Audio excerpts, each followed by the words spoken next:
Salut, c'est Oksana de Blog Infobusiness en ligne et aujourd'hui je vous montre comment et pourquoi mettre la pâte thermique sur votre ordinateur portable, même si vous ne connaissez rien. Mais tout d'abord une petite introduction. Par contre, si vous êtes pressé à éclater votre ordinateur et vous voulez aller directement au processus, vous pouvez cliquer en description, en timeline, exactement sur le chapitre qui vous intéresse, afin d'accélérer. Et pour les personnes raisonnables et qu'elles veulent aller plus loin, je vous propose une petite parenthèse lyrique. Une petite parenthèse lyrique.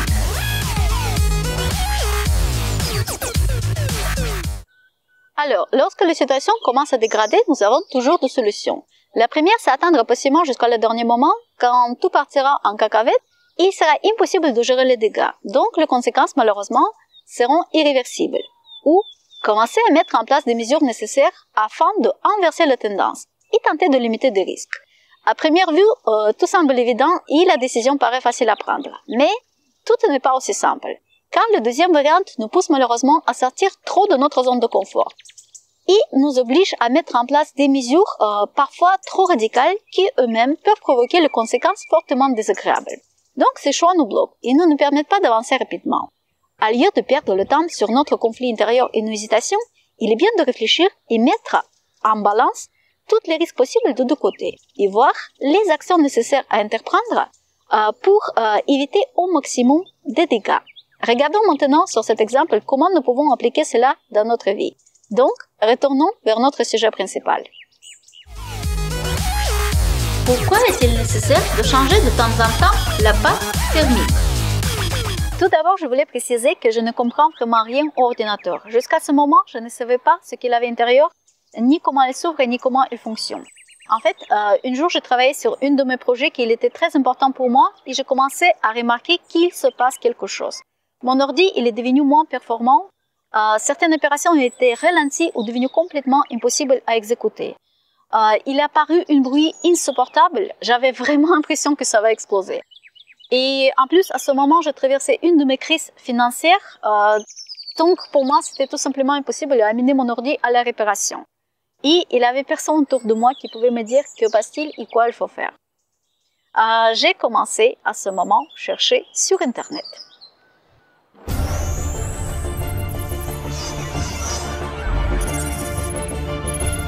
Première étape, recueillir des informations et trouver la source de votre problème.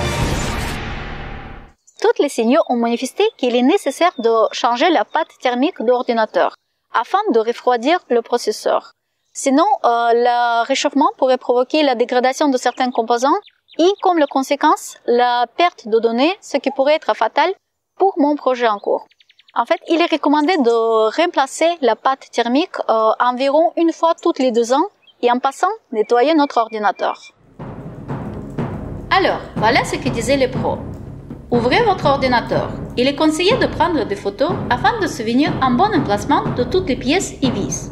Il est nécessaire ensuite de dévisser le dissipateur de chaleur et le ventilateur pour accéder au processeur. Retirez l'ancien pâte de refroidissement en frottant doucement avec un chiffon, légèrement trempé d'un alcool à 90 degrés. Ensuite, placez une nouvelle pâte thermique en appliquant à l'aide d'une seringue.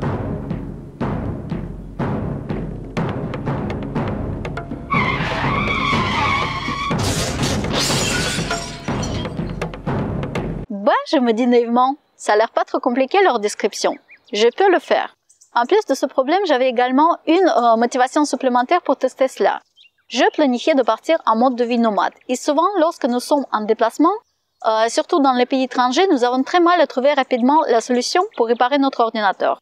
Il est bien donc connaître au moins des bases pour faire les interventions urgentes par nous-mêmes, surtout sur nos matériels principaux. Avertissement. Avant d'ouvrir votre ordinateur portable, il est nécessaire de prendre certaines précautions. Faire obligatoirement une sauvegarde de vos données. Ça paraît tellement évident et malgré tout, c'est l'étape le plus souvent négligée, même par moi-même. Assurez-vous d'avoir tous les outils nécessaires pour que l'opération passe sans trop imprévu. Regardez au moins une vidéo sur ce sujet pour ne pas être surpris et choqué comme moi qui a découvert tout au milieu que ce processus ne s'agit pas simplement à ouvrir le couvercle, à dévisser le ventilateur et à appliquer la pâte. mais qu'il faut éclater notre ordinateur en toutes petites pièces jusqu'à dernier détail Et ensuite, tentez de nous souvenir d'où exactement ils sont venus. D'ailleurs, à l'attention des personnes qui fabriquent les ordinateurs, pourquoi l'opération qui doit être une de plus régulière prend autant de temps? Je suis certaine qu'il est possible de trouver une solution pour appliquer la pâte de refroidissement plus simplement que de cette manière. Une petite fenêtre peut-être de l'autre côté, hein? Et la dernière chose, mais aussi importante, assurez-vous qu'il n'y a aucune personne qui va vous déranger pendant ce long moment et que vous aurez devant vous suffisamment de temps pour travailler et réfléchir dans une atmosphère tranquille, car ce processus demande vraiment énormément de la concentration. Les outils nécessaires pour dévisser votre portable. Alors, voilà maintenant les outils qui pourraient vous bien servir dans ce processus. La pâte thermique.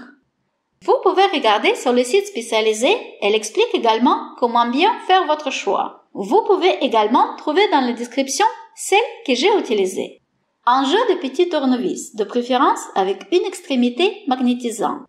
Une carte en plastique ordinaire.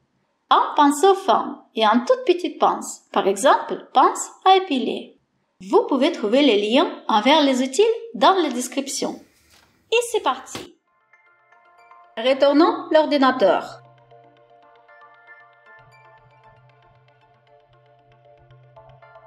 Enlevons la batterie en poussant des petites languettes. Dévissons toutes les vis extérieures qui maintiennent le couvercle.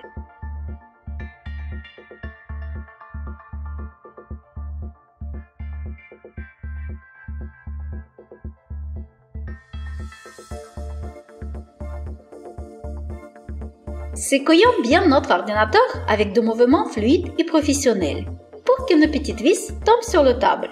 En fait, non, ne faites pas ça, c'est une connerie. C'était ma première fois et en plus, à ce moment, je n'avais pas encore de tournevis avec des bouts magnétisants. Bien secouillé? Si toutes les vis sont déjà tombées, nous pouvons maintenant enlever le couvercle en le tirant envers nous.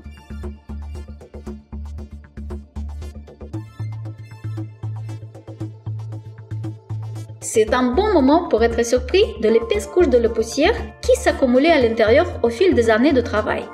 D'où vient l'intérêt de changer notre ordinateur tous les ans? De cette manière, nous ne serons plus jamais obligés de le nettoyer.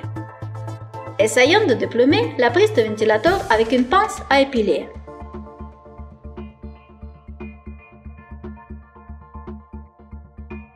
Ça ne marche pas? C'est normal. Tentons de faire la même avec nos doigts. Ça ne marche pas encore? Ok. Retournons vers la pince à épiler, comme le recommande le professionnel.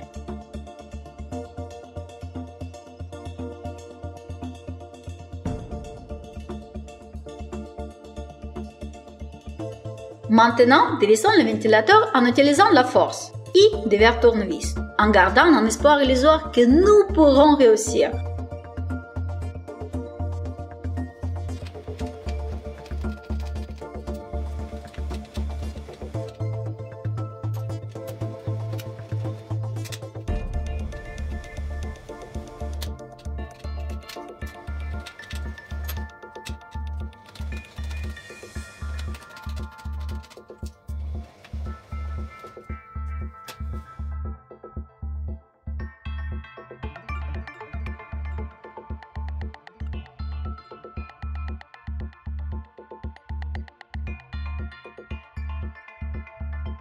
Dévissons et retirons le lecteur de DVD-ROM. Il est souhaitable de disperser toutes les pièces séparément avec les vis appropriées pour faciliter le montage ultérieur.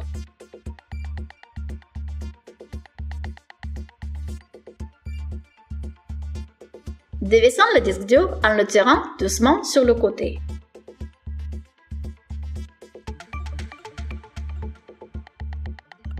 Arrachons les câbles du module Wi-Fi en gardant bien en mémoire de leur emplacement. Dévissons-le. Attention avec doigts, nous en aurons encore besoin, probablement.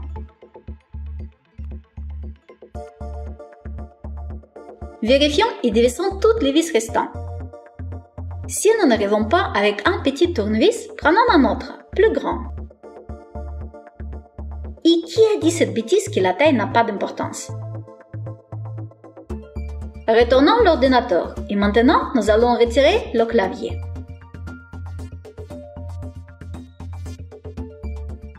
Prenons quelque chose de pointu, fin et plate, comme un couteau par exemple, et levons doucement le clavier, très délicatement, comme moi. On déclipse.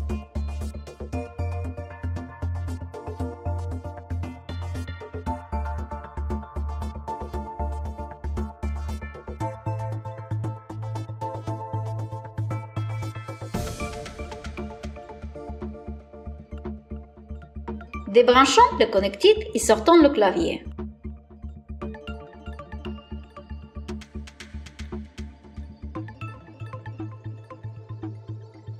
Vérifions si nous n'avons rien d'arraché de trop.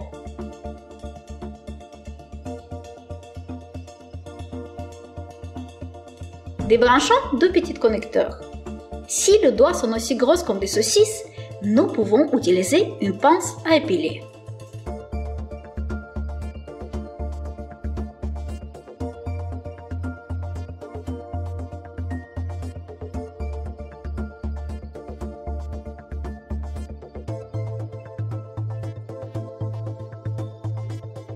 Retournons l'ordinateur, vérifions et dévissons toutes les vis restantes sur le boîtier. Remarquez que la taille et le nombre de vis sont écrits à côté. Il est bien de placer les vis desserrées séparément.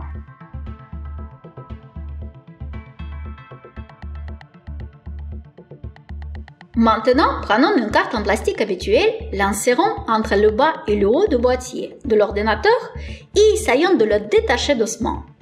Il vaut mieux de ne pas utiliser tournevis, car cela pourrait laisser des traces sur le boîtier. Si nous n'arrivons pas, il est bien de vérifier à nouveau si nous avons vraiment tout dévissé. Si nous attendons un craquement terrible, il est probable que nous avons arraché quelque chose de trop.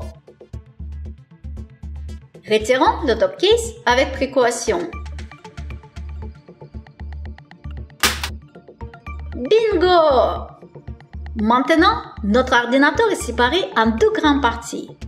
On vérifie si tout va bien et on le met de côté. Croyez-moi, la première fois que vous regardez à l'intérieur de votre ordinateur, c'est très effrayant. Mais si vous le trempez régulièrement, vous vous y habituez avec le temps. Le système de refroidissement de ce modèle est en bas. Pour y accéder, nous devons retirer la carte mère du boîtier. Pour plus de confort, il est nécessaire de débrancher tous les câbles, connecteurs avec son, afin de ne rien endommager. Retournons à nouveau et vérifions si tout est déconnecté.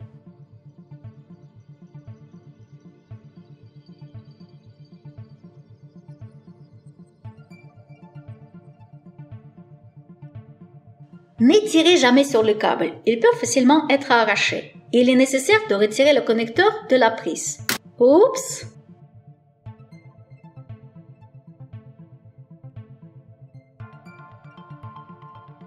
Avant de démonter votre ordinateur, je vous conseille de ne pas vous couper les ongles pendant au moins 3 semaines. Il sera plus facile d'arracher les connecteurs.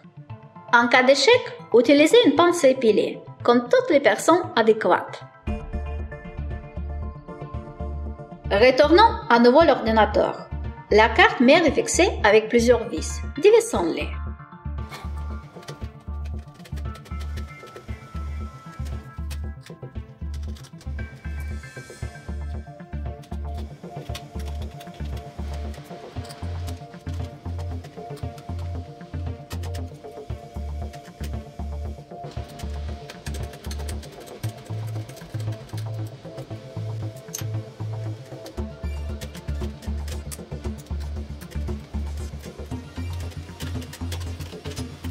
Et n'oublions pas de débrancher le câble vidéo.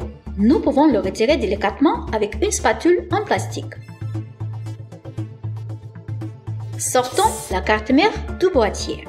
Soyons heureux, car nous avons enfin reçu l'accès au système de refroidissement.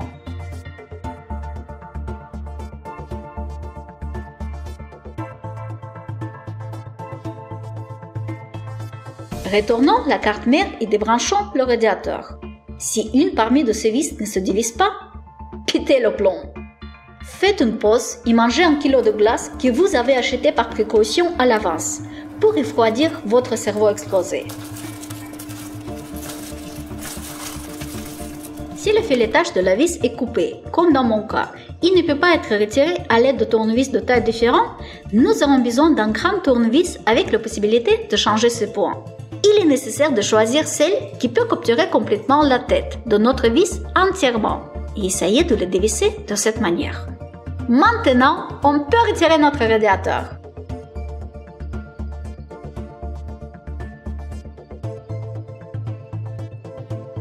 L'ancienne pâte thermique peut être soigneusement éliminée avec du coton ou de lingettes spéciales.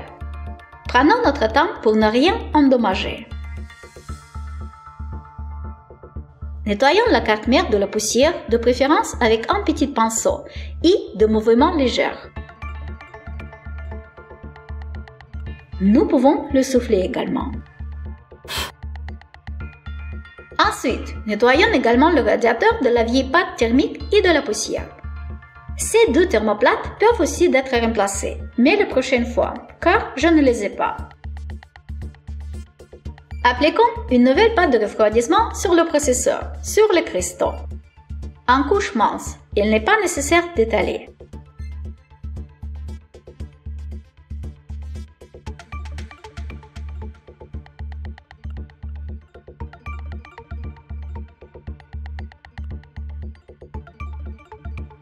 Mettons en place le radiateur. Installons d'abord toutes les vis, puis serrons-les soigneusement selon l'ordre des numéros. Ne serrons pas l'une des vis à la fois, car cela peut entraîner une inclinaison de dissipateur thermique. Maintenant, pour savoir comment ressemble votre ordinateur, suivez le lien ci-dessous dans la description et achetez l'accès à une vidéo très chère où je vous expliquerai et je vous montrerai étape par étape comment réunir ensemble tous les détails afin que votre ordi recommence à fonctionner. Vous ne voulez pas? C'est bizarre. Ok, on continue. Montage de l'ordinateur portable, Lenovo G70. Alors, après devoir resserrer le radiateur, nettoyons le boîtier de la poussière, de préférence en utilisant un pinceau. Tentons de se souvenir ensuite comment et où était installée notre carte mère. Fixons-la, de préférence dans la même position qu'avant et avec les mêmes vis.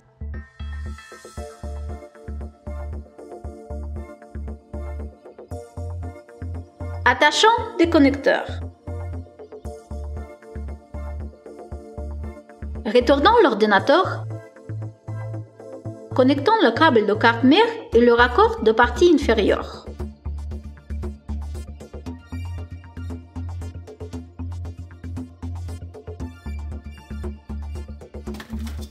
Après un nettoyage préalable, mettons en place la partie supérieure du boîtier en clipsant bien le loguette autour. Branchons les connectiques, mettons en place le clavier, clipsons-le.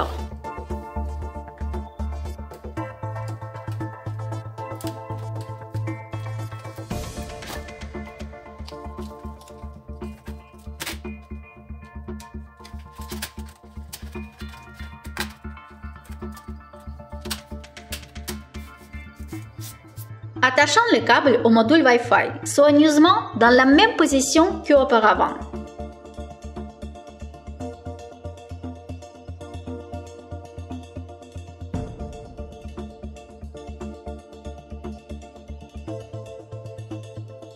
Connectons toutes les autres prises. Nettoyons le ventilateur de la poussière avec une petite brosse. Nous pouvons également le souffler et connectons l'eau à l'alimentation.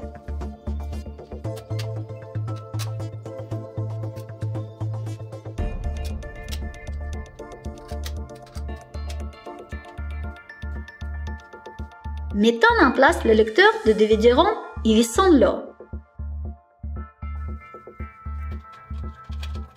Insérons doucement le disque dur en place.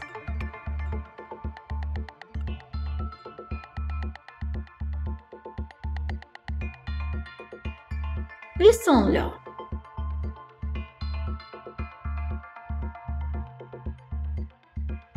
Vérifions tout à nouveau. Fixons toutes les vis internes.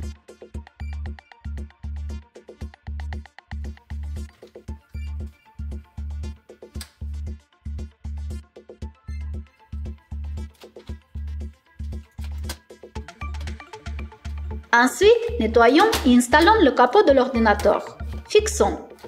Après, mettons en place toutes les vis restantes.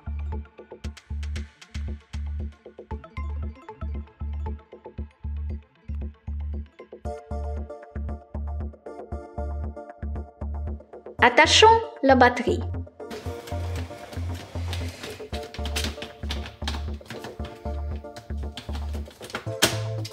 Voilà, c'est tout. Si vous avez de la chance et que vous avez tout fait correctement, votre ordinateur fonctionnera à nouveau. Sinon, démontez-le encore et vérifiez attentivement tout, étape par étape. Je vous souhaite bonne chance. Si vous avez aimé cette vidéo, n'oubliez pas de mettre un petit like. Si vous pensez qu'il sera utile à quelqu'un, partagez-la s'il vous plaît. Si vous avez déjà démonté votre ordinateur pour la première fois, vous pouvez nous raconter votre expérience dans les commentaires. Bonne journée et à très bientôt!